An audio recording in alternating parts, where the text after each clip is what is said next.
I think when you speak to people about film marketing distribution and marketing in particular, people say, "Oh, that's trailers and posters, isn't it? You know, that's what you do once you've made your film and your poster and your trailer, maybe a bit of advertising, and that's what people kind of think film marketing is." But I think what's interesting about the book that I've just written is one of my central themes of the book is that marketing is really like product development that you'd get in other industries. So outside of the creative industries, if you're going to create a product for a market, whether that's a service or a digital product or a physical product, you go through this entire process in advance of like what's the gap in the market, what's the consumer need, and how can create a product that fits into that market and fulfills that need.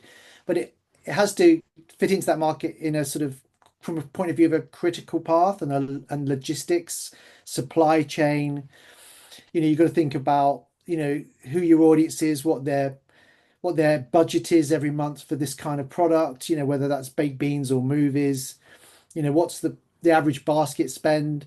You'll test the branding, you'll test the colors, you'll test the taste, and then eventually you'll bring that product to market with all of those things in mind. Whereas when people make a film, it's almost like none of that is taken into consideration whatsoever, none of it.